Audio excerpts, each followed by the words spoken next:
빌립보서 4장 4절로 9절 다 같이 읽겠습니다. 시작. 주 안에서 항상 기뻐하라. 내가 다시 말하노니 기뻐하라. 너희 관용을 모든 사람에게 알게 하라. 주께서 가까우시니라.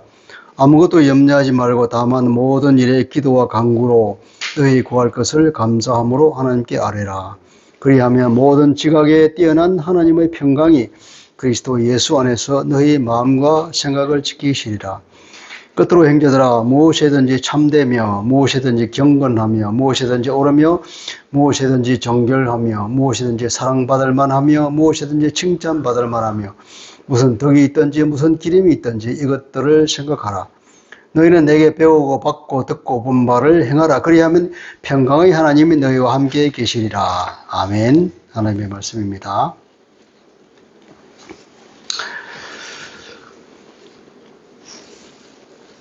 어떤 곳에서 그림 공모전이 열렸습니다.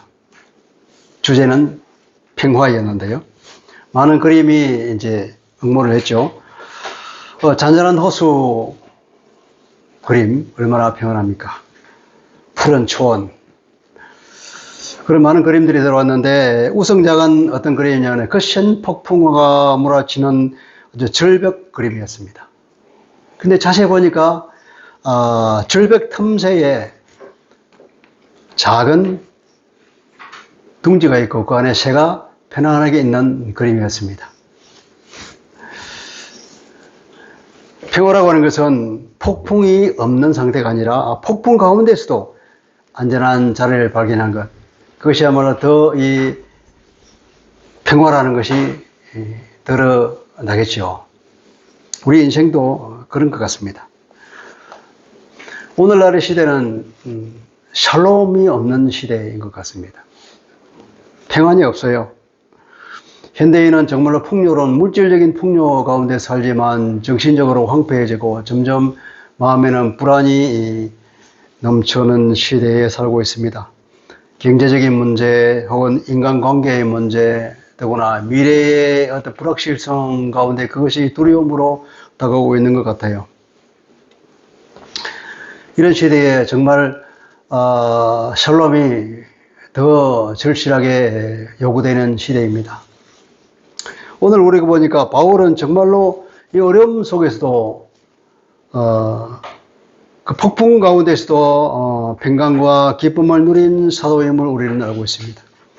이 사도 바울께서 우리에게 무엇을 권고하고 있는가? 오늘 네 가지를 권고하고 있는 걸 보게 됩니다. 여기서 우리가 바울이 누리는 그 평강의 비결이 뭘까? 그것을 배울 수 있을 것 같습니다. 우리 4절에 볼까요? 4절에 보면 주 안에서 항상 기뻐하라. 내가 다시 말하오니 기뻐하라. 그렇게 말씀합니다. 그러니까 바울이 그 폭풍 같은 인생 가운데서도 샬롬을 누리는 비결이 뭐냐면 우리는 여기서 배울 수 있습니다. 기뻐하는 삶. 정말 죽을 것 같은 그런 고통의 환경 가운데서도 기뻐하는 그것이야말로 하나님의 샬롬을 누리는 비결이 아닐까 싶습니다. 물론 그 샬롬 가운데서 기쁨이 있겠지만 기쁨을 누림으로써 오히려 그 샬롬을 누리는 그 역의 관계도 있는 것 같아요. 이 편지는 빌립보서라고 하는 옥중서신이라고 말하죠. 바울이 로마의 감옥에 갇혔습니다. 물론 우리가 생각하는 그런 감옥이 아니고 가택 연금 상태이긴 하지만 어쨌든 자유를 빼앗긴 자기 죄도 없는 사람이 재판을 받아야 하는 그런 상황에 좀 억울한 상황이고 또 자유가 없는 그런 상황에 빠져 있습니다. 그런 가운데서도 이 빌립보서는 정말 기쁨이라는 것이 여러 번 나오고 있습니다. 2장 18절에 기뻐하라, 3장 11절에도 보면 또 기뻐하라 이런 말하고 이번에 또 보면 기뻐할 수 없는 상황에 또 기뻐하라고 말합니다. 내가 다시 말하오니 기뻐하라고.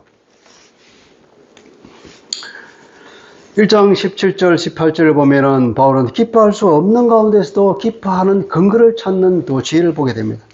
우리 1장 17절, 8절 볼까요? 그들은 나의 매임에 괴로움을 더하게 할 줄로 생각하여 순수하지 못하게 다툼으로 그리스도를 전파하느니라. 그러면 무엇이냐? 그 치료로 하나 참으로 하나 무슨 망대로 하든지 전파되는 것은 그리스도니 이로써 나는 기뻐하고 또 기뻐하리라. 바울을 욕합니다. 바울을 비난합니다. 걔가 왜 잡혔대? 아, 글쎄, 예수라는 사람을 전파하게 되면 그 잡혔다는 거냐? 예수가 누군데? 아, 예수가 말 십자가에 죽었는데 자기가 하나님의 아들이라나? 그래, 바울은 가만히 생각하니까 나를 욕하기 위해서 막 그 얘기를 하는데 사실은 결국은 예수가 누군지를 전파되는 거야. 아, 복음이 전파되네? 그럼 나는 됐지. 내가 바로 이 일을 하기 위해서 이 고생을 하고 있는 거 아니냐? 나는 만족한다. 기쁘다. 그런 거예요. 기뻐할 수 있는 그 이유를 찾아내는 바울에게 놀라운 희한을 보십시오. 우리는 그렇게 되면 내가 왜 감옥에 갇혔어? 내가 왜 이렇게 억울한 상황을 당하지? 왜 재판이 이렇게 끝나지 않고 질질 끌고 있는 거야? 내가 이국 땅에서 이렇게 가택 연금을 당해서 차이도 없이 살아야지. 시간은 흘러가는데. 그런 불만이 있겠지만 오히려 그는 예수가 전파된다는 그 사실을 바라보면서 기뻐할 수 있는 근거를 찾았다 이 말이에요. 사도행전 16장 25절을 보면은 어디에 갔습니까? 빌립보에 와서 복음을 전할 때에 유대인들의 그거로 인해서 막 폭동이 일어나고 억울하게 잡혔습니다. 옷을 빨아벗기고 그리고 심하게 매를 맞았습니다. 그리고 깊은 감옥 속에 갇히고 착고에 다리를 탁 그냥 갇혀버렸습니다. 착고를 채웠어. 이 두 사람이 바울과 실라가 갇혔는데 한밤중에 두 사람이 뭐 했냐면은 기도하고 하나님을 찬송했다 그럽니다. 찬송이라는 것은 노래하는 건 아니에요. 기쁨이 없는데 어떤 노래가 나옵니까? 또 신기한 사람이에요. 무슨 마음으로 하나님을 찬송했을까요? 바울은 그런 사람입니다. 바울도 말하고 우리가 기뻐하는데 항상 기뻐하라 그랬습니다. 기뻐할 수 없는 상황에서도 기뻐하라는 말이겠죠. 내가 다시 말하노니 기뻐하라. 매우 강조하는 말입니다. 그만큼 기뻐하는 삶을 사는 것은 중요하다는 얘기겠죠. 사실 기뻐하라는 것은 하나님의 뜻이에요. 우리가 데살로니가전서 5장 16절 18절 보면은 항상 기뻐하라, 쉬지 말고 기도하라, 범사에 감사하라. 그러니까 기뻐하고 늘 항상 기뻐하고 기도하고 감사하는 이 세 가지. 여기서 뭐냐면은 이것이 그리스도 예수 안에서 너희를 향한 하나님의 뜻이니라. 하나님의 뜻이라고.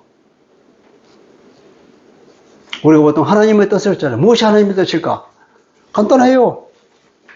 기뻐하고, 어떤 경우에도 기뻐하고, 어떤 경우에도 감사하고, 그리고 쉬지 쉴 때로 기도하는 것. 이 세 가지만 우리가 하더라도 얼마나 그리스도인다운 삶을 살며, 얼마나 칭찬받는 삶을 살며, 얼마나 하나님으로부터 인정받는 삶을 살 수 있을까요? 그리고 하나님의 평강 가운데 살겠죠. 기뻐할 때 우리는 쉽게 기뻐할 수 없습니다. 주 안에서만 기뻐할 수 있습니다. 그래서 주 안에서 기뻐하라 그랬습니다. 그리스도 안에서. 우리 주님 안에는 용서와 구원과 평강이 있기 때문입니다. 주님 안에서만 있습니다. 주님 안에서만 완전한 용서가 있고 완전한 구원이 있으며 세상이 모르는 평강이 있습니다. 그래서 우리는 주님 안에서 기뻐할 수가 있습니다. 또 그리스도인의 삶의 뿌리는 사실 그리스도 안에 있기 때문에 그렇죠. 주님 안에서라고 하는 또 주님에 대한 소망, 장차 우리에게 기대는 영광, 그것을 바라보며 기뻐하라는 말도 되겠죠. 또 주께 의지하는 삶의 태도를 말하는 수도 있겠죠. 어쨌든 주님 안에서 하는 이 말은 상당히 포괄적인 여러 가지 의미를 내포하고 있는 말입니다. 바울은 주님 안에서 하는 주님 안에서라고 하는 이 말을 빼고는 말이 안 되는 사람이에요. 바울 서신을 읽어보십시오. 온통 한 말마다 들으면 주님 안에서, 주 안에서. 엔 크리스토스. 엔 그리스도. 그리스도 안에서 하는 이 말이 그리스도 안에서라고 하는 말이 안 들어가면 말이 안 되는 게 바울 말이에요. 그만큼 우리는 그리스도 안에서 사는 사람이고 그리스도인이라는 것은 항상 그리스도 안에서 모든 것을 발견하는 사람이에요. 우리는 그리스도 안에서는 밖에서는 살 수 없습니다. 그리스도 안에서만 모든 것을 할 수 있고 그리스도 밖에서는 어떤 것도 할 수 없는 것이 그리스도인입니다. 어떻게 항상 기뻐하고 감사할 수 있는가? 그런 의문이 생기죠. 죽음 앞에서 어떻게 감사할 수 있습니까? 기뻐할 수 있습니까? 고통 가운데서 어떻게 기뻐할 수 있을까요? 이것은 바로 우리가 구약 하박국서에서 힌트를 찾을 수 있습니다. 하박국 선지자 알죠? 하박국 3장 17절 18절 우리가 잘 알죠? 비록 무화과 나무가 무성하지 못하며 포도나무에 열매가 없으며 이렇게 쭉 나가다가 외양간에 소가 없을지라도 나는 여호와로 말미암아 즐거워하며 누구로 말미암아? 여호와 하나님 또 나의 구원의 하나님으로 말미암아 기뻐하리로다. 누구라고요? 구원의 하나님. 나의 하나님, 나의 구원의 하나님. 하박국이 어떤 사람이었습니까? 예언을 받았습니다. 유다가 이스라엘의 징계를 받는다는 얘기입니다. 그런데 저 바벨론, 저 포악무도한 바벨론으로부터 징계를 받는다는 거야. 비록 우리가 하나님 앞에 범죄하였지만 어떻게 저 포악무도한 범죄투성이 우리보다 훨씬 못한 저 바벨론을 통해 우리가 하나님의 징계를 받을 수가 있습니까? 정말로 억울합니다. 그럴 수가 있습니까? 하면서 하박국이 하나님 앞에 따져 물었습니다. 그럴 때 하나님께 뭐라 그랬습니까? 하나님의 정의는 시행된다. 반드시 때가 정해져 있다. 그 때가 되면 어김없이 그 바벨론도 징계하고 하나님의 백성들을 구원해 주겠다는 약속을 하박국에 해줬습니다. 반드시 회복시켜준다. 이것은 정한 때가 있으면 그때는 반드시 확실히 지체하지 아니하고 올 것이라는 약속을 하박국에 주었잖아요. 그것이 하박국서의 얘기였지 않습니까? 하박국은 그 얘기를 듣고 찬양의 시를 씁니다. 하나님을 찬양을 하며 노래를 불렀습니다. 그 노래의 마지막 구절이 이겁니다. 비록 무화과 나무가 무성하지 못하며 포도나무에 열매가 없으며 외양간에 소가 없을지라도 나는 여호와로 말미암아 즐거워하며 나의 구원의 하나님으로 말미암아 기뻐하리로다. 자기 조국이 바벨의 말발굴 아래 짓밟히는 그 위기 앞에서 하나님의 구원에 관한 그 예언을 듣고 나는 기뻐한다고. 우리가 기뻐하는 근거는 뭡니까? 구원. 하나님의 구원. 하나님은 내 편이시라는 것. 하나님은 우리 아버지라시라는 것. 하나님의 반드시 그것을 이루실 분이라. 전능하신 하나님, 우리의 아버지신 우리를 즐겁게 살아가시라는 그 하나님이 반드시 이룰 것이라는 그 구원. 하나님과 약속 때문에 우리는 기뻐하는 거예요. 비록 내가 현재는 거꾸로 죽을지언정 하나님의 구원의 약속이기 때문에 그것은 반드시 이루어진다는 그 확신 가운데 기뻐하는 거죠. 하나님의 구원 약속, 그 구원 안에는 놀라운 것이 있는 거예요. 지금의 고난은 장차 올 우리의 그 구원의 영광에 비하면 아무것도 아니라는 것을 깨닫는 바울은 구원만 생각하면 언제든지 기뻐할 수 있는 거예요. 하박국 선지자가 그랬던 것처럼 구원만 생각하면 기쁨이 나올 수 있는 것입니다.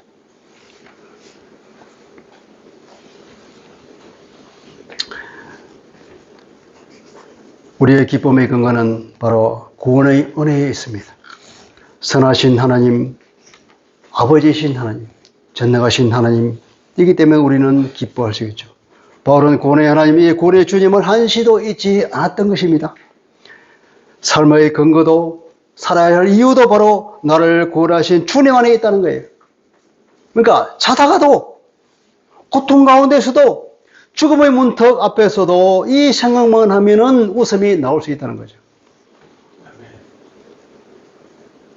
이 구원이 얼마나 엄청난 것인가를 바울은 알았기 때문에. 옛날에 아메이를 하는 분들이 우리한테 마케팅을 했는데 아메이가 하는 마케팅 얘기가 이런 얘기 있어요. 아메이를 하게 하면은 이제 자기 밑에 많은 사람이 딸리고 그리고 점수가 점점 올라가면은 이제 한 달에 뭐 수백만 원이 통장으로 쉽게 들어온다. 근데 나만 그 돈을 먹는, 평생 들어오는 돈인데 그걸 끊이지 않는다. 그리고 그 돈이 내 후손에게까지도 그것이 이전된다. 그러니까 이제 나뿐 아니라 내 후대까지도 그냥 경제적으로는 완전히 자유함을 얻는 거예요. 돈에 구애받기 전에 살 수 있는 삶. 돈으로부터 온전한 자유. 그래서 그것만 생각하면 나는 자다가도 그냥 일어나서 웃음이 나온다고. 그런 얘기를 하더라고. 여러분. 아멘 하는 사람도 이런 생각을 하는데 그것만 생각하면 나는 자다가도 일어나서 웃음이 나온다고. 난 이제 자유로부터, 돈으로부터 자유야. 이제 돈하고는 관계없이, 돈 벌을 걱정 없이 살아. 그런데 이 구원, 하나님이 주실 그 놀라운 구원, 그 영광, 하늘 찬란하게 들어가는 그 영광을 생각하면 우리는 자다가도 웃을 일 아니겠어요? 길 가다가도 웃을 것이고 죽음의 고통 가운데에서도 그것만 생각하면 나는 기쁨이 솟아오르지 않겠습니까? 이 얘기를 바울이 요약하는 거예요. 그냥 기뻐하라. 그냥 어떻게 기뻐할 수 있겠어요? 이유와 근거가 있는 것이지. 바로 구원의 은혜. 하박국이 바로 그 하나님의 구원의 약속 때문에 기뻐했듯이 무시무시한 바벨론이 곧 쳐들어와서 자기 나라가 완전히 쑥대밭이 될 것을 눈앞에 두고 있으면서도 하나님의 구원 약속 때문에 그것만 바라보고 기뻐하며 하나님을 찬양했듯이 바울도 마찬가지로 그 구원의 예수님 하나님을 들어갔더니 그 소망 가운데서 기뻐했다는 거 아닙니까? 얼마나 많은 고통 가운데서 살았습니까? 얼마나 많은 핍박 가운데 살았습니까? 평생을 두고 전도 여행을 하면서 얼마나 많은 고통과 위험에 감싸지. 그러나 그는 죽음 앞에서도 그 구원만 생각하면 기뻐했다는 거 아니겠습니까? 여러분, 이 구원의 은혜를 한시도 잊지 마시기 바랍니다. 어려울 때마다 우리 구원의 그 영광을 바라며 내가 거기에 들어갈 영광을 생각하면서 현재의 고통을 이기고 기뻐하시기 바랍니다. 그러니까 항상 기뻐하라는 말은 항상 구원의 은혜를 기억하라 하는 그 말로 바꿀 수 있는 거예요. 두 번째, 우리에게 주는 말은 모든 사람에게 관용을 나타내라 하는 권고입니다. 5절을 볼까요?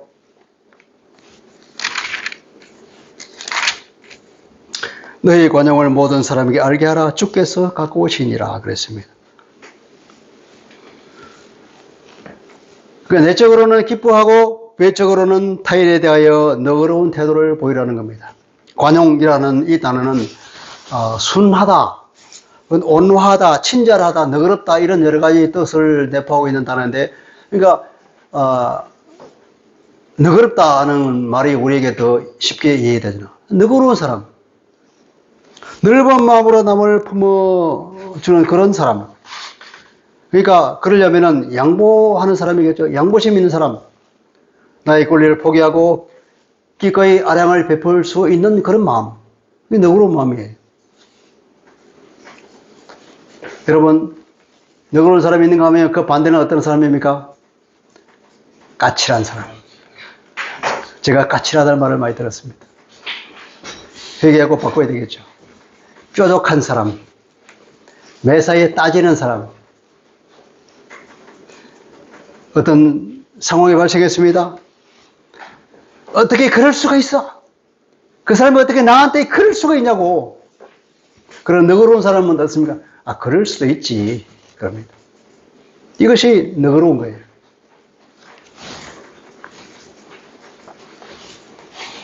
우리가 왜 너그러운 사람이 될 수 있을까요? 우리는 구원받은 사람이잖아. 구원받은 사람으로서의 평안, 그 평안에서 흘러나오는 아량과 너그러움이 우리에게 있기 때문에 그렇습니다. 구원받은 자는 아무것도 없어도 모든 것을 가진 사람 아닙니까? 바울이 고백했듯이 이 관용의 그 근원은 구원입니다. 우리 속에는 구원이라는 큰 호수에서 이 관용이라는 물이 흘러나오는 거예요.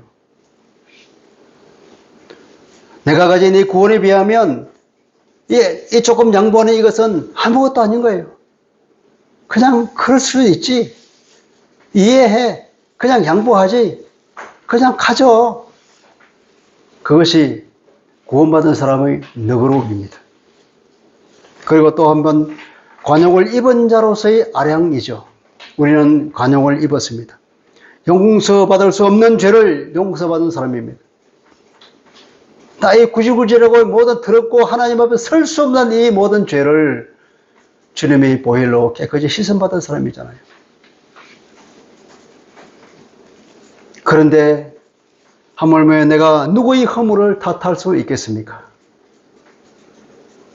그렇게 많은 허물을 주님께서 눈 감아 주셨는데, 그래서 우리는 너그러울 수 있다는 것이고, 또 세 번째로는 주께서 가까우시니라 그랬잖아요. 주께서 가깝다 이 말은 주님의 재림을 얘기하는 것입니다. 우리는 주님 앞에 다시 서야 합니다.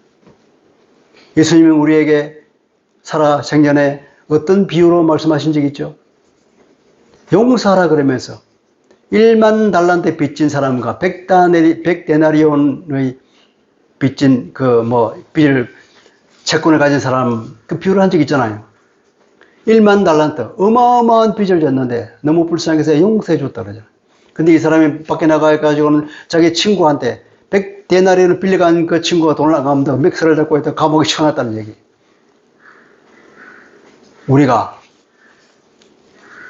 예수님 앞에 이제 서야 되는데, 주님이 재림하시면 앞에 서야 되는데, 나는 1만 달란트 빚진 사람이 예수님이 나 1만 달러 용서해 줬는데, 내가 이웃에게 100데나리온의 그 사소한 돈을 용서하지 못하고 까칠하게 굴었다고 그러면 주님 앞에서 나쁜 놈 취급받지 않겠습니까? 그럴 수는 없잖아요. 그러니까 주님께서 가까우시다는 것은 재림을 생각하면, 주님 앞에 서야 할 이 상황을 생각하면, 주님이 얘기하신 그 얘기 있잖아, 그 얘기를 우리가 어떻게 그 100데나리온 때문에 친구를 감옥에 쳐는 나쁜 놈으로 우리가 예수님 앞에서 그 책망 받아서야 되겠냐는 말이죠. 그런 의미에서라도 우리는 너그러워야 되겠고, 우리가 그 많은 죄를 용서받았기 때문에 우리는 또 너그러워야 할 것이고, 우리는 모든 것을 가진 사람이기 때문에 너그러워질 수 있다는 얘기 아니겠습니까?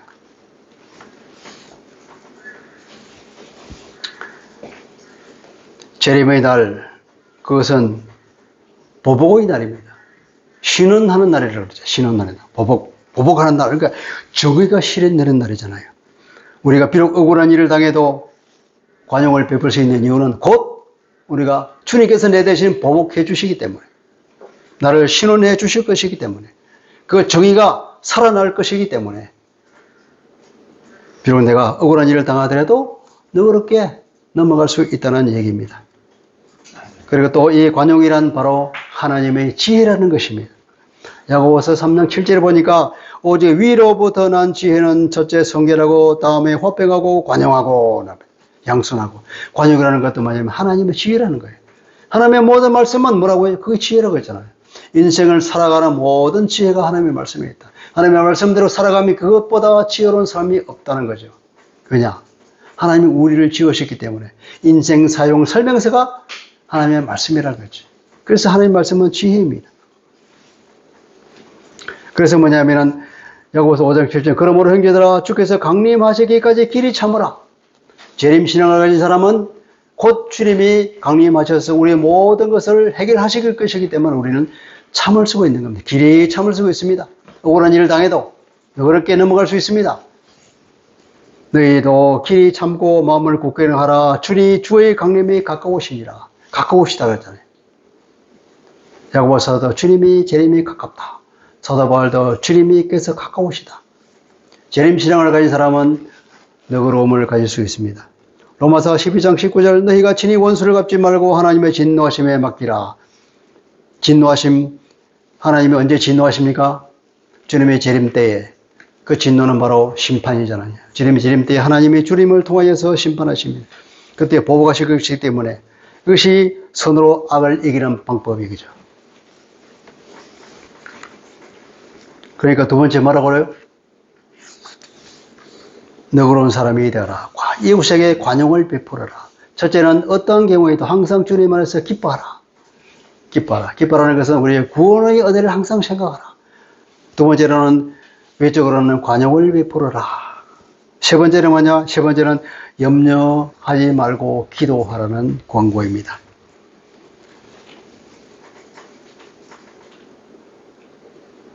(6절입니다) 아무것도 염려하지 말고 다만 모든 일에 기도와 간구로 너희 구할 것을 감사함으로 하나님께 아뢰라 그랬잖아요. 하나님께 아뢰라. 첫째 아무것도 염려하지 말아라. 두 번째, 모든 일에 너희가 구할 것을 기도로서 하나님께 아뢰라. 감사와 함께. 감사와 함께입니다. 하나님께 아래에 놓는데 어떻게 하냐. 감사와 함께 아래는 거예요. 기도는 감사와 함께 하는 겁니다.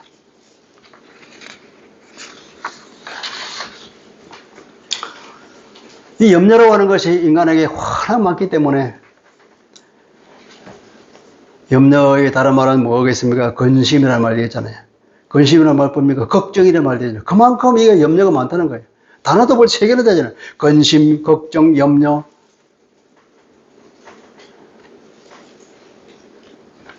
그래서 이 염려가 워낙 인간에게 많기 때문에 많은 사람이 염려를 연구했었던 것 같아요. 많은 사람이 염려에 대해서 연구를 했는데 연구를 하다 보니까 발견한 사실이 있다고 그래요. 유명한 얘기인데 우리가 염려하는 것도 다 따져보니까 거의 통계적으로 40% 정도는 일어날 가능성이 전혀 없는 일, 그것 때문에 염려한다 그래요. 생전에 우리 장모님이 참 염려가 많으신 분이었는데 온갖 상상력을 다 동원해서 일어날 수 없는 그 일도 상상을 통해서 일어날 수 있는 가정을 하면서 걱정하시는 거예요. 이렇게 일어날 수 없는 일 때문에 우리가 걱정하는 그것이 40%나 된다는 거예요. 우리 장모님만 그럴까요? 많은 사람들이 걱정거리 거의 40%가 그런 걱정한다니까요. 상상 가운데서 일어나지 않을 것도 상상 가운데서. 또 하나는 뭐냐면 이미 일어날 때를 걱정하는 거예요. 일어나 30%는 이미 일어난 거야. 더 이상 어떻게 할 수 없어. 게임 시시야 끝난 거예요. 그걸 가지고 걱정하는 거예요. 그래 뭐냐 그 두 개 합하면 70%면 70%는 벌써 이렇게 아예 관심할 필요가 전혀 없는 겁니다. 또 보니까 아주 사소한 일이 22%나 된다는 거예요. 이래도 좋고 저래도 좋고 그거 가지고 걱정하는 것이 22%나 된다는 거예요. 사소한 일에 목숨을 거는 것. 그거 걱정할 필요가 없는 거잖아요. 그리고 또 어쩔 수 없는 일. 아무리 내가 걱정해도 어쩔 수 없는 일. 그것이 4%가 된다는 거예요. 그 합하면 96%예요. 내가 걱정해서, 내가 염려해서, 내가 간섭해서 어떤 일을 바꿀 수 있는 것은 고작 4%밖에 안 된다는 겁니다. 96%는 걱정하지 않아도 되는 걸 걱정한다는 거죠. 예수님이 마태복음 6장 27절에 그랬습니다. 누가 너희 중에 염려함으로 키를 한 자라도 더 할 수 있겠느냐? 불가능한 일이잖아요. 키를 키우는 것이 불가능한 일이지. 우리 딸이 아들을 낳았습니다. 이 아들을 두고 걱정한다고 칩시다. 이 아들이 혹시 나중에 키가 안 자라면 어떨까? 그 걱정, 아무 필요 없는 걱정이잖아요. 아무리 걱정한들 이 아이의 키를 0.1cm를 더 크게 할 수 있겠습니까? 할 수 없는 일을 우리가 걱정하는 것. 이미 일어난 일을 걱정하는 것. 절대 일어날 수 없는 일을 걱정하는 것. 이래도 좋고 저래도 좋은 걸 걱정하는 것. 거기에 대부분이 있다. 그러니까 염려는 기본적으로 필요 없다는 거죠. 또 염려라는 것은 믿음이 없어서 걱정하는 거예요. 염려한다는 것은 믿음이 없다는 증거입니다. 예수님 말씀입니다. 마태복음 6장 30절 오늘 있다가 내일 아공에 던져지는 들풀도 하나님이 이렇게 입히시거늘 하물며 너희일까 보냐? 그러면서 뭐라고? 믿음이 작은 자들아! 그랬습니다.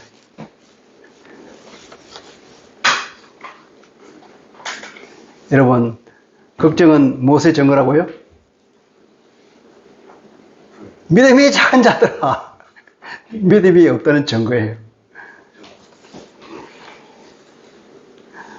그래서 걱정이 오면 어떻게 하라고 그러냐면 주님께 맡기라고 그랬습니다. 염려는 그리스도인들을 넘어지게 하려고 사탄이 공격하는 거예요.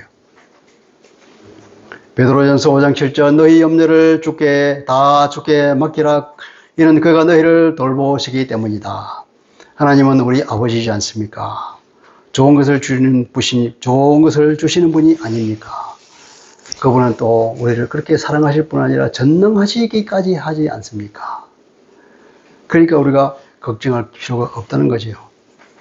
기도와 간구로 너희 것을 감사함으로 하나님께 아뢰라 그랬습니다. 감사와 함께 아뢰라. 기도할 때는 감사한 마음으로 하는 겁니다. 원망하고 불평하는 가운데 기도할 수는 없는 겁니다. 성경의 많은 구절들이 이를 강조하고 있습니다. 잠언 16장 3절 너희 행사를 여호와께 맡기라. 그리하면 내가 경영하는 것이 이루어지리라. 시편 37편 5절 내 길을 여호와께 맡기라. 그를 의지하면 그가 이루신다. 그랬습니다. 시편 55편 22절도 말합니다. 네 짐을 여호와께 맡기라. 그가 너를 붙드신다. 이사야 26장 3절에도 주께서는 심지가 견고한 자를 평강하고 평강하게 지키신다. 왜냐하면 그가 주를 신뢰하기 때문이다. 주님께 맡기기 때문이다. 주님께 맡기면 평강에서 평강으로 지키신다는 거죠.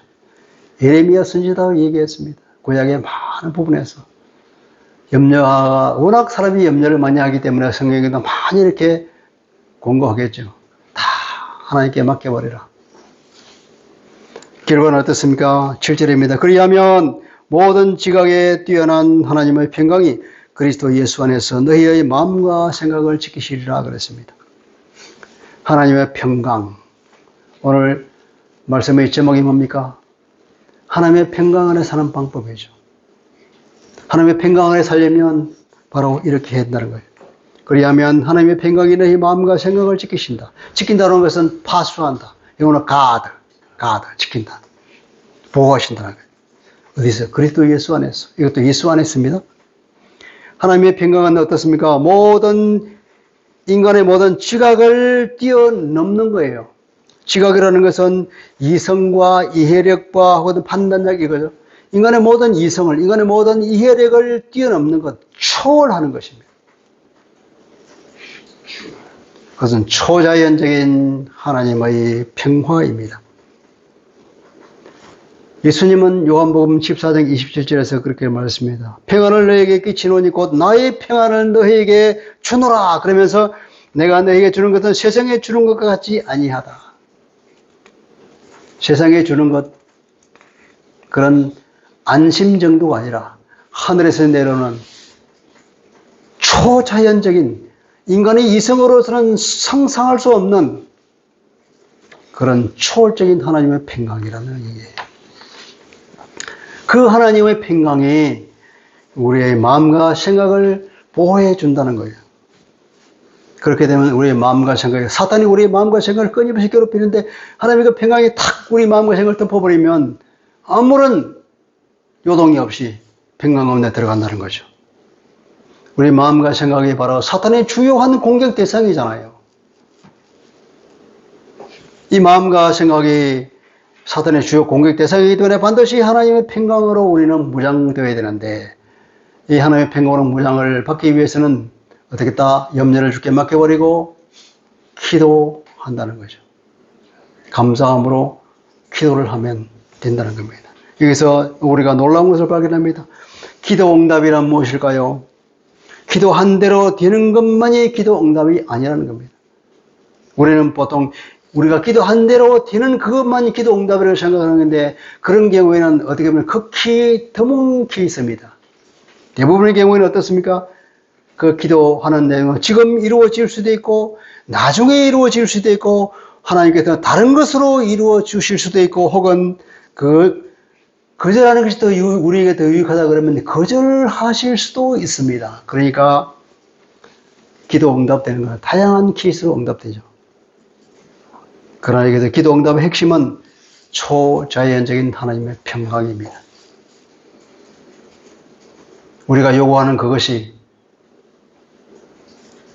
그대로 주시든지 나중에 주시든지 다른 것으로 주시든지 안 주시든지 그것은 하나님이 결정하시는 문제고, 우리가 그것을 주님께 맡겨버리고 나의 필요를 하나님께 요구했다 그러면 그 결과는 하나님께 반드시 좋은 것으로 주실 것이기 때문에, 안 주는 것도 뭐냐면 좋은 거잖아요.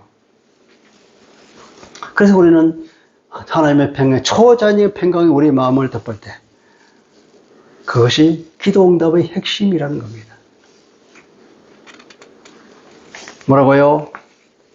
세 번째는 염려하지 말고 기도하라 하는 것입니다. 네 번째는 품이 있는 삶을 살아라는 겁니다. 품이 있는 삶을 고민하고 실천하라. 그리스도인의 품이 있는 삶이 무엇일까요? 바울은 8절에서 6가지를 열거하고 있습니다. 8절 다 같이 읽어봅시다. 시작. 끝으로 형제들아 무엇이든지 참되며 무엇이든지 경건하며 무엇이든지 옳으며 무엇이든지 정결하며 무엇이든지 사랑받을 만하며 무엇이든지 칭찬받을 만하며 나오죠. 여기서 무엇이든지 하는 것은 무슨 사투리도 아니고 무엇이든지 바꿔 읽어보세요. 무엇이든지가 무엇이든지 잘못 번역된 거거나 혹은 사투리입니다. 형제들은 무엇이든지 참된 것은 무엇이든지 그러니까 경건한 것은 무엇이든지 옳은 것은 무엇이든지 그러니까 우리가 어떤 삶을 살아야 하면 우리가 어떤 것을 생각하고 살아야 하느냐 하면 첫째 무엇이요? 참된 것 진리를 따르는 삶입니다. 참된 것이라면 무엇이든지 참된 것을 생각하라 이 말이에요. 또 두 번째는 무엇이 경건하고 생각 경건하다. 경건하다고 번역하기보다는 존경할 만한 것 그죠? 존귀한 것, 영어로는 noble 혹은 honorable 이렇게 번역했습니다. 그러니까 이것은 존귀한 것이죠. 누군가로부터 존경받을 만한 것, 그러니까 높임을 받으면 그걸 얘기하는 거예요. 경건한 것이라기보다는 뭔가 좀 고상하고 좋은 것, 누군가가 존경할 만한 그런 것을 생각하라는 거예요. 세 번째는 옳은 것, 공의로운 것이죠. 하나님의 성품이잖아요. 공의로운 것. 공의로운 것이란 무엇이든지 공의로운 것, 그런 걸 생각하며 살아라. 네 번째로는 정결하다. 정결한 것은 순결하고 흠없는 겁니다. 얼마나 그것이 고상하고 좋은 겁니까? 여러 사람한테 칭찬받는 거잖아요. 또 다섯 번째는 사랑스러운 것. 사랑할 만한 게 아니라 사랑스러운 거예요. 사랑받을 만한 것. 내가 이 일을 행동했을 때 다른 사람이 사랑을 해줄 수 있는 그런 것들. 그런 삶을 살아야 되죠. 여섯 번째는 칭찬할 만한 것. 칭찬받을 만한 거죠. 남이 나를 칭찬하는. 그러니까 칭찬받을 만한 것은 달리 말하면 매력이 있는 거예요. 사람이 매력이 있어야죠. 아, 저 사람 정말 매력이 있어. 아, 저 사람 평판이 좋아. 그러니까 좋은 평판을 받는 것. 사람이 평판이 좋아야 되잖아요. 무슨 어디 가서 뭐 나쁜 짓을 한다거나 이기적인 사람이나 그런 평판이 좋을 리가 없잖아요. 사람이 좀 쿨해야 되죠. 나이스해야 되잖아요. 그게 뭐냐면 서양식으로 말하면 신사다. 저는 참 신사적이다. 동양적으로 하면 저는 참 양반이네. 그런 평판을 받는 그런 일들을 생각하며 하라는 얘기죠. 그 6가지. 바울은 그렇게 여기서 쭉 열거했습니다. 그런 걸 열거하다 보면 끝이 없겠죠. 그죠? 그러니까 뭐냐면 이제 그 다음에 말하면 무슨 덕이 있든지 무슨 기림이 있든지 내가 이 옛날에 이 성경을 읽으면서 참 이해할 수 없는 말. 아무리 읽어도 독서 100편 이의자해제를 그랬는데 100분을 읽어도 뜻이 머리에 안 떠올라요. 무슨 기림이 있든지 무슨 덕이 있든지 이것들을 생각하라. 도대체 뭘 생각하라는 말인지 모르겠어요. 내가 원문을 찾아보니까 에이티스라고 말을 해요. 이게 뭐냐면은 만약에 그렇다면 그러한 것은 무엇이든지 말이에요. 그러니까 이 말은 저는 이렇게 해석합니다. 이 앞에 6가지를 쭉 나열을 하면서 이제 끝이 없으니까 바울이 그만하고 이제는 뭐냐면 요약해서 요약한데 이 말이에요. 이게 말이 빠졌지만 요약한데 만약에 그것이 덕이 있는 것이라면 이 말이에요. 덕이 있는 것이라면 무엇이든지 그리고 또 칭찬할 만한 것이라면 무엇이든지 이 말이에요. 그러니까 이 말 6가지 말은 두 마디로 요약한다 그러면 이 말이에요. 무슨 덕이 있는 것이거나 칭찬받을 만한 것. 그러니까 덕이 있다는 것도 이것은 번역이 좀 그러니까 뛰어난 것. 영어로는 excellence를 번역합니다. 뛰어난 것. 우리가 왜 베드로전서 2장 9절에 우리를 어둠에서 건져내게 하신 하나님의 그 덕을 선전하게 하려 말이다. 그 덕. 이 덕이면 하나님의 그 놀라운 업적이라 말이에요. 우리를 그 어둠에서 건져내신 하나님의 그 놀라운 그 일. 그 이름은 그 덕이라고 번역해요. 그 하나님의 엑셀런스예요. 여기서 그 말이에요. 무슨 덕이 있더니 무슨 덕이보다 무슨 명성이나 무슨 대단한 거 뛰어난 것이 있는 것. 그러니까 우리가 그리스도인이 어떤 삶을 살아야 된다고요? 뛰어난 삶. 여러 사람보다 높이 평가받을 수 있는 그런 삶. 그러니까 아까 내가 무슨 말을 했죠? 처음에 들어보면서 품이 있는 삶. 격조 있는 삶. 하나님의 명성에 걸맞는 삶. 그런 거예요. 그런 것이라면 무엇이든지 또 칭찬할 만하다. 박수 받을, 여러 사람보다 박수를 받을 만한가. 그거 참 좋아. 이렇게 칭찬받을 만한 그런 것이라면 무엇이든지 바로 그런 것들을 생각하십시오. 격조 있는 삶을 생각하십시오. 내가 이런 삶을 살 때에 내가 그런 격조 있는 삶이 될까? 여러 사람을 더 높은 평판을 받을까? 그것을 고민하면서 살아라는 거예요. 그리스도인 자부심을 가져야 합니다. 생각하라는 것은 그런 삶을 살려고 고민해 보라는 거예요. 마음속에 그것을 품고 살아라고 하는 겁니다. 이것은 그리스도인이 성화도 연결되겠지만 그래서 우리는 우리 능력으로 되는 것이 아니고 성령의 의지에서 그렇게 살아가겠지만 우리는 방향이 그런 거예요. 그리스도인은 어떤 사람이라고요? 격조 있는 삶을 살기 위해서 끊임없이 고민하면서 살아라는 겁니다. 바울이 우리에게 직접적으로 우리에게 요구하고 있는 겁니다. 아무렇게나 사는 것이 되는 거 아닙니다. 나는 예수 믿었기 때문에 이제는 구원받아서 이제 끝이야. 그게 아니라니까요. 품위 있는 삶을 살기 위해서 끊임없이 고민하면서 살아라고 하는 것이 이렇게 우리에게 고민하고 있잖아요. 그러면서 9절 봅니다. 너희는 내게서 배우고 받고 듣고 본바를 행하라 그랬잖아요. 바울은 그러면서 자기를 모범으로 내십니다. 나를 모델로 삼아서 그들을 실천해 보십시오. 그러면 모델까지 우리에게 주었습니다. 너희는 내게 배우고 받고 본 바를 행하라. 그리하면 결과는 평강의 하나님이 너희와 함께 하시리라. 평강의 하나님 나왔죠. 하나님의 평강이 우리에게 머문다는 겁니다. 여러분, 내 마음이 무엇으로 채워져 있는지, 어떤 삶을 살아가는지에 따라서 하나님의 평강이 있기도 하고 없기도 하는 것입니다. 격조 있는 삶을 살고 품위 있는 삶을 살 때에 하나님의 평강이 내 안에 들어가지만 내가 그런 삶을 살지 못하면 하나님의 평강이 내 안에 머물지 않는 것입니다. 여러 사람으로부터 비난을 받았습니다. 여러분, 우리가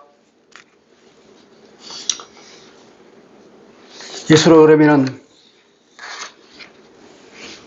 예수 믿는 사람이라면 어떤 기억이 납니까? 그리스도인이라면 어떤 마음, 어떤 단어가 머릿속에 떠오릅니까? 옛날에 직장에 다닐 때는 직장 모임에 잘 빠지는 사람. 말은 그럴듯하게 하면서 욕심은 혼자 다 챙기는 사람.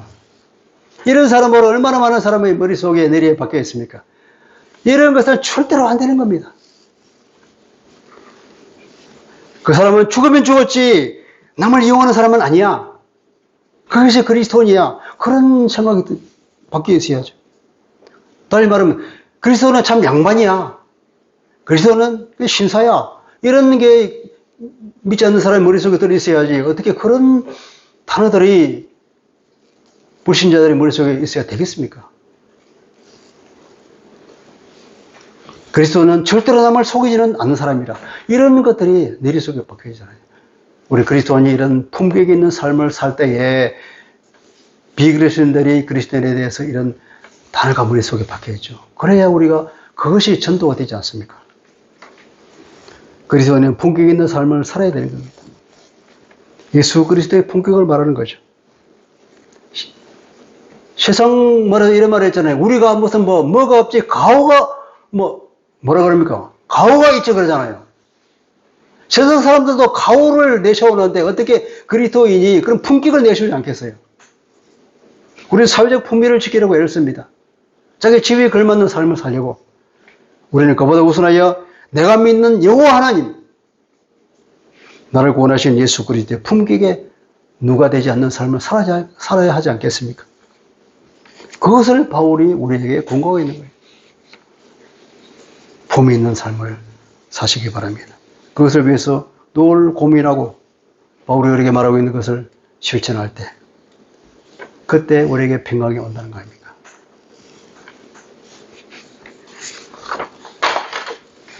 말씀을 정리해 보겠습니다. 우리가 추구하는 평강은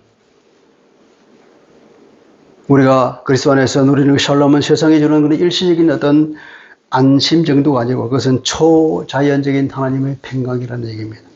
그걸 반드시 우리 마음과 생각에 무장을 해야 되는데 그러려면 어떻습니까? 우리가 내적으로 주 안에서 항상 기뻐해야 된다. 기쁨의 근거는 뭐라겠습니까? 구원. 구원이죠. 그죠? 또 외적으로는 이웃에게 너그러워야 된다 그랬죠. 그 너그러운 관용의 근원도 우리가 용서받았다. 구원이라는 거죠. 그리고 염려라는 도전의 직면, 사단은 끊임없이 우리에게 마음과 생각에 염려를 집어넣었잖아요. 그 염려는 도전의 직면하면 이것을 어떻게 기도로 바꿔버리라. 기도로 바꾸는 지혜를 발휘하라는 거예요. 지혜. 염려가 없을 때는 기도로 바꾸는 지혜를 발휘하는 삶. 그리고 바울을 모범으로 삼고 품격 있는 삶을 실천할 때에 하나님의 평강이 우리에게 온다는 겁니다. 품격 있는 삶, 프랑스 말로는 이런 말을 했다. 노블레스 오블리주라는 말이 있잖아요. 귀족은 의무를 진다 하는 말이죠. 노블레스 오블리주. 그리스도는 귀족으로서의 자부심과 그에 상당하는 품격이라는 의무를 져야 합니다.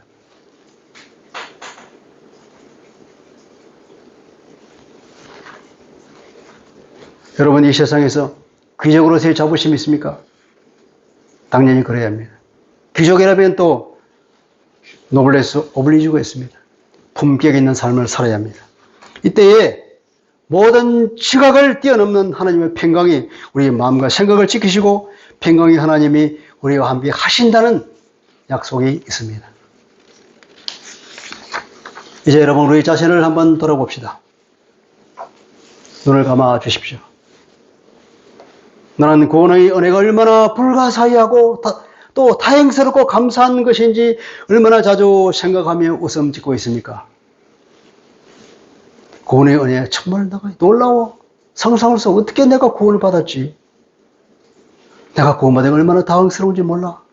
나는 미래가 보장된 사람이야. 그래서 나는 너무나 감사하고 너무나 그것만 생각하며 기뻐하고 웃음이 나온다는 것. 우리가 얼마나 자주 하고 있습니까? 두 번째, 나는 주님 안에서 모든 것을 가진 자로서 여유를 누리고 있는가? 나의 아버지는 모든 것의 주인이며 전능하시고 또 나를 특별히 사랑하신다는 이 사실을 얼마나 자주 생각하고 있습니까? 세 번째, 나는 염려거리가 생기면 내가 그것을 가지고 밤잠을 설치면서 고민하고 있는가? 아니면 주께 넘겨버리고 손을 털고 평안하게 잠을 자고 있는가? 네 번째, 나는 그리스도인으로서 이 땅의 귀족이라는 자부심을 가지고 있습니까? 나는 그리스도인의 품격을 생각하면서 살고 있습니까? 그 품격에 합당한 삶은 어떤 것인지 고민하면서 살고 있습니까? 마지막으로 나는 삶의 멘토, 본받고 싶은 사람을 가지고 있습니까? 그리고 그 사람은 누구입니까? 여러분, 이런 질문들에 모두 그렇다라는 답변이 여러분 모두에게 있기를 바랍니다. 아니라 하더라도 나중에라도 그런 답변이 있기를 주님의 이름으로 축복합니다. 하나님 아버지, 오늘 바울에게 우리에게 주는 네 가지 권고, 그것은 모두가 다 평강의 하나님의 평강 안에 살기 위한 방법이란 말로 요약할 수 있는 권고입니다. 우리는 항상 기뻐해야 된다고 그랬습니다. 기쁨의 근거는 오직 구원에 있는 것을 우리가 압니다. 이 구원이 얼마나 불가사의한 것인지, 내가 구원받은 게 얼마나 다행스러운 것인지, 얼마나 감사한 일인지 그것을 날마다 생각하며 자다가도 웃는, 늘 그것을 생각하며 기뻐하는 삶을 살아라고 바울은 우리에게 권고하고 있습니다. 두 번째로는 밖으로는 이웃에게 너그러워야 된다고 합니다. 우리가 얼마나 많은 빚을 탕감받았습니까? 1만 달란트 빚진 자로서 주님으로부터 그 용서를 받았는데 그 사소한 것에 대해서 이웃에게 내가 너그럽지 못할 이유가 없습니다. 또 주님은 곧 재림하실 것입니다. 우리가 주님 앞에 설 그날을 생각하면 우리가 남에게 너그럽지 말아야 할 이유가 없고, 우리가 주님의 얼굴을 생각해서라도 우리가 너그럽지 않아야 할 이유가 없는 것입니다. 그래서 바울은 우리에게 이웃에게 너그러워야 된다고 말했습니다. 세 번째는 또 우리가 사전에 우리가 끊임없이 우리가 염려거리로 공격할 때에 우리가 그것을 주님께 토스해버리며 기도로 그것을 바꿔버리는 지혜를 발휘하라고 그랬습니다. 마지막으로는 우리가 품격 있는 삶을 삶으로써 이 땅에 귀족으로서의 의무를 다하는 놀라운 삶을 살아라고 우리에게 강력히 권고하고 있습니다. 그때에 이러한 삶을 살 때에 우리에게 인간의 모든 이성을 뛰어넘는 상상하지 못하는 초자연적인 하나님의 평강이 우리의 마음과 생각을 지키시고 그 평강이 하나님이 우리와 함께 하신다는 약속을 주셨습니다. 우리 모두가 다 이러한 삶을 살았어요. 이 세상에서 당당하며 그리고 모든 세상 사람들을 품을 수 있는 하나님의 놀라운 자녀의 삶을 살아갈 수 있도록 은혜를 더하여 주옵소서. 예수 그리스도 이름으로 감사하며 기도합니다. 아멘.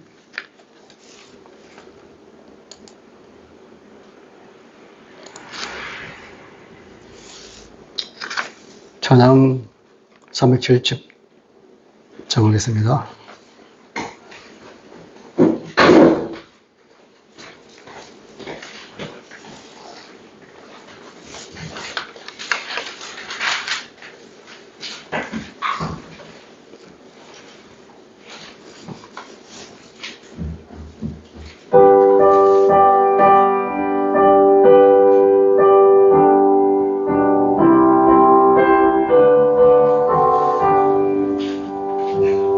주 안에 있는 나에게 난 근심에 서려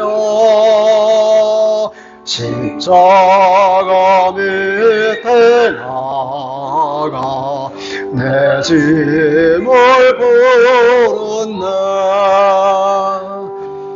주님을 찬송하면서 할렐루야 할렐루야 내 어깨 맑음에도 나 주님만 따라가리. 그 두려움이 변하여 내 기도 되었고 전날의 한숨 변하여 내 노래 되었나. 주님을 찬송하면서 할렐루야 할렐루야 내 어깨 맑음에도 나 주님만 따라가리. 주는 자비하셔서 늘 함께 계시고 내 궁핍함을 아시고 늘 채워주시나.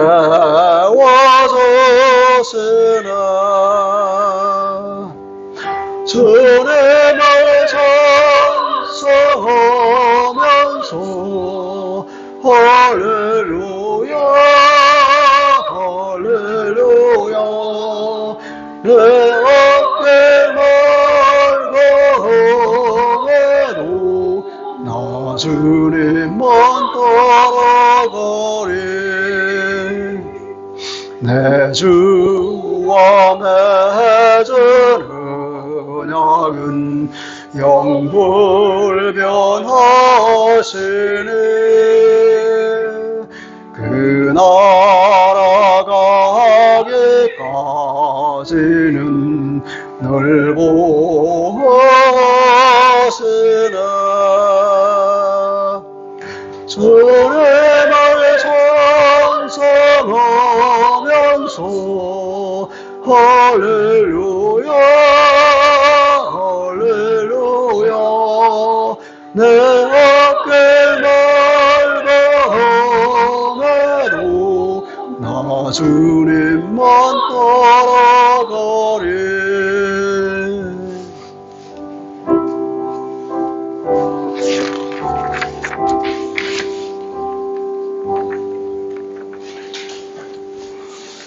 주보 뒷면에 앞면에 광고 보십시오. 맥주 감사 주일이 있습니다.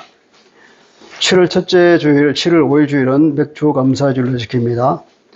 반년간의 감사 제목들을 기록해보고 하나님께 특별히 감사하는 기간을 보냅니다. 맥주 감사주. 옛날에 우리나라 보릿고개 있을 때 맥주, 드디어 보리를 수확하면 이제 보릿고개를 넘기는 것입니다. 이제 살아났다 하는 그 감격이 있었겠죠.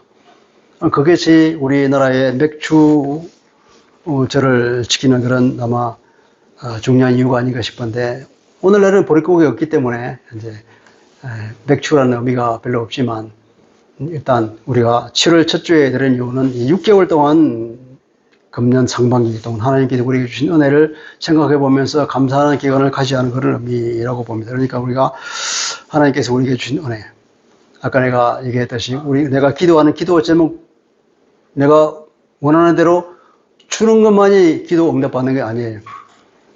내가 기도했지만 기다리라 하는 경우도 있고, 이것이 아니고 다른 것을 주실 때도 있고, 그것은 나쁘다 그래서 안 주시는 경우도 있고, 그렇지만 우리가 기도하면 하나님의 놀라운 평강이 우리에게 온다 그랬으니까, 그런 은혜를 우리가 어떻게 받았는지, 내 삶 속에서 보이지 않는 주님의 손길이 어떻게 역사하셨는지를 보면서 하나님께 감사하는 그런 기간을 보내시기 바랍니다. 헌금을 위해서 기도하겠습니다. 하나님 아버지, 오늘도 이 헌금을 아버지께 올려드리노니 이 헌금을 통하여 하나님의 놀라운 기적을 행하시고, 많은 사람이 우리 주 예수 그리스도를 통하여 영원한 생명을 얻는 놀라운 구원의 역사가 일어나게 하여 주시옵소서. 헌금한 손길을 주께서 귀하게 기억하여 주시고, 그 선한 일 가운데 함께하여 주시며, 하나님의 일이 그 손길을 통하여 나타날 수 있도록 큰 은혜를 더하여 주시고, 그 심령에 하늘의 기쁨이 넘치며 건강을 붙잡아 주시며 늘 하나님을 사랑하며 주님만 바라보며 살아갈 수 있는 평강이 넘치는 삶을 살아갈 수 있도록 은혜를 더하여 주시옵소서.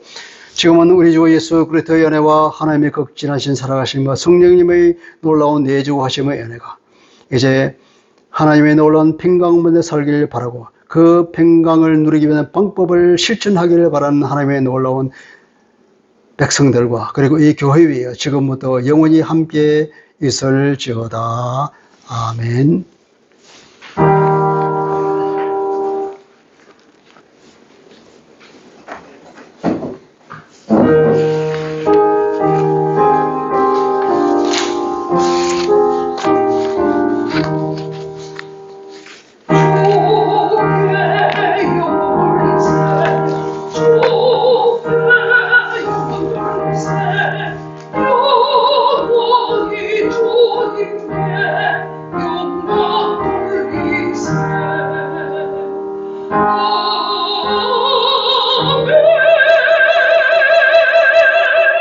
할렐루야.